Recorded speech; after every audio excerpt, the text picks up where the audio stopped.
Thank you for being with me. We're going to continue with Chapter 10, the question of selfishness. Self-esteem is often confused with spurious notions of selfishness. While the cultural trend to which I am referring is in evidence everywhere, I encountered this misunderstanding personally while on a promotional tour for honoring the self.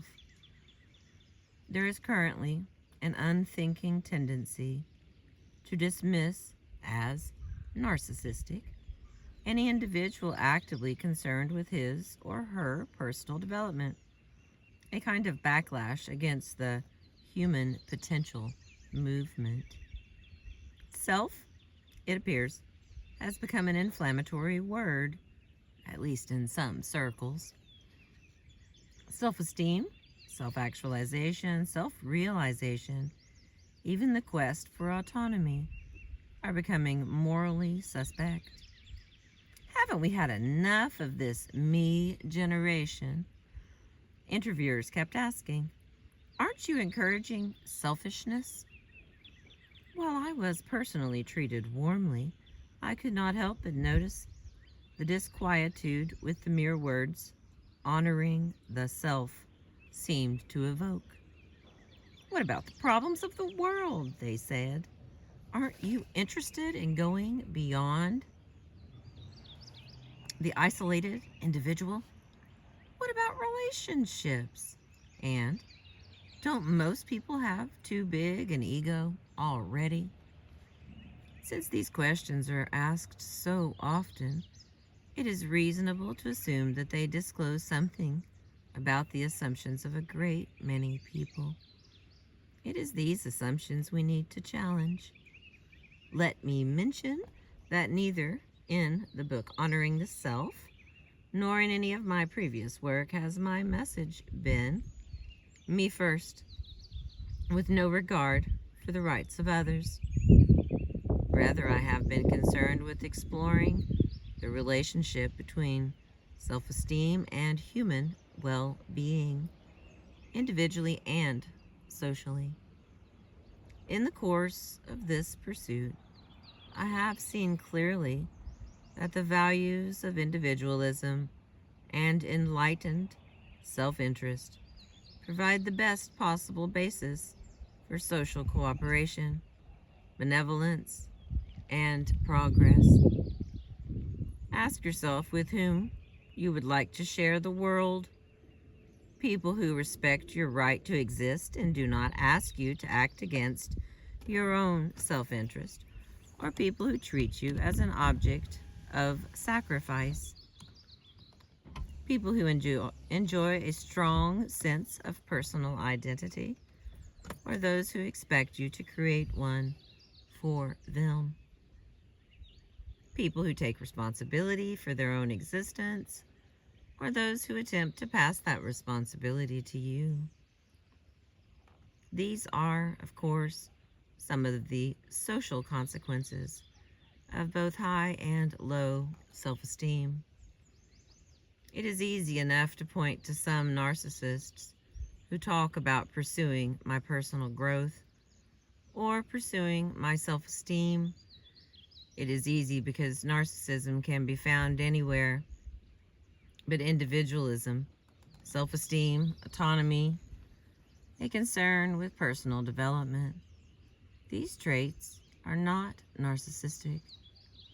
Narcissism is a condition of unhealthy and excessive self-absorption that arises from a deep-rooted sense of inner deficiency and deprivation. Ironically, the vices typically ascribed to persons with strong egos, pettiness, belligerent competitiveness, over readiness to take offense, are in fact the afflictions peculiar to weak egos. I cannot imagine any rational person suggesting that self-actualization, that is, the realization of our positive potentials, is to be pursued without involvement in and commitment to personal relationships. Isn't it to my self-interest, I asked my interviewers, to find people I can love, respect, and admire? I would usually see a light bulb go on in their answering smiles. Isn't it to my self-interest to live in a safer, saner, better world, and to try to bring such a world about? Zoom in just a little bit here. The polarization of self and others, or self and the world, has no valid basis in reality. Indeed, there is overwhelming evidence that the higher the level of an individual's self-esteem, the more likely that he or she will treat others with respect, kindness, and generosity. People who do not experience self-love have little or no capacity to love others. People who experience deep insecurities and self-doubts tend to experience other human beings as frightening and inimical. People who have little or no self-esteem have nothing to contribute to the world. In light of all this, we must ask, why do the concepts of self-esteem and self-actualization, that is, personal goals, strike some people as so ominous? Why are only social goals respectable? The answer, I believe, lies in the failure of many people to free themselves from an authoritarian notion of ethics, which places its concepts of the good outside of the individual, which means outside of you. We encounter this viewpoint in many different ways, in families, schools, churches, and certainly in government. In fact, almost all ethical systems that have achieved some measure of world influence have been variations on the theme of self-surrender and self-sacrifice. While unselfishness is equated with virtue, selfishness is made a synonym of evil. In these systems, the individual always becomes the victim, twisted against him or herself, and commanded to be unselfish in service to some allegedly higher value. Pharaoh, emperor, king, the tribe, the country, the family, the true faith, the race, the state, the proletariat, or society, or the planet. We would more readily understand the willingness of so many persons to submit themselves to one kind of authority figure or another, under whose rule atrocities are sometimes committed. If we remembered how almost all of us were introduced to the word good. He's a good boy. He minds me. He behaves. Or, she's a good girl. She does what she's told.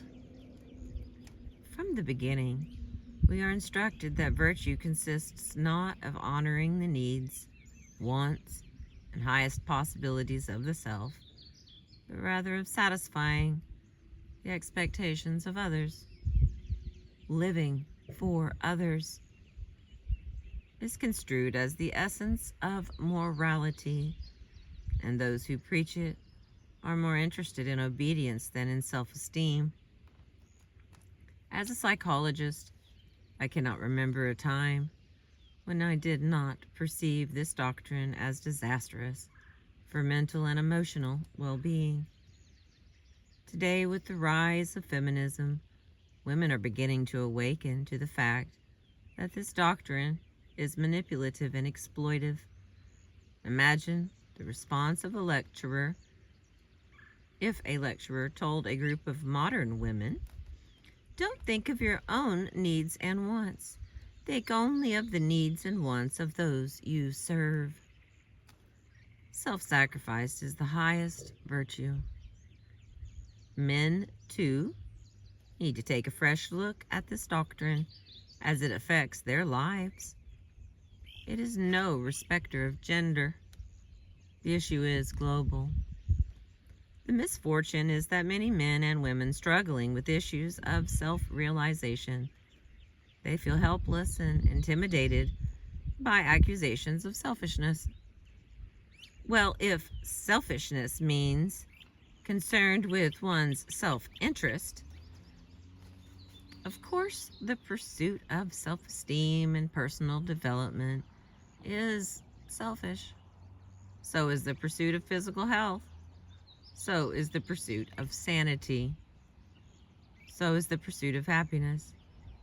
So is the pursuit of your next breath of air. If this is evil, how are we to exist?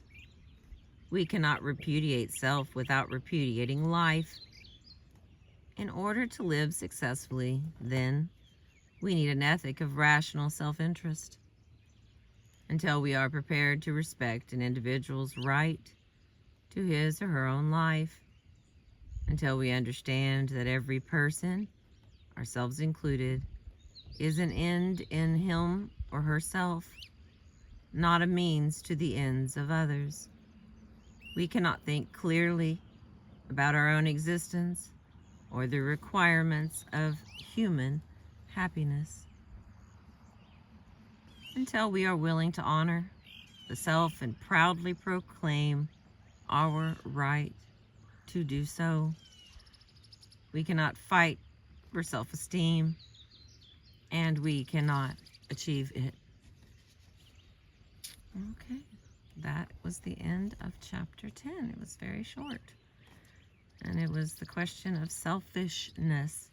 I've been reading to you Nathaniel Brandon's book, How to Raise Your Self-Esteem. I appreciate you.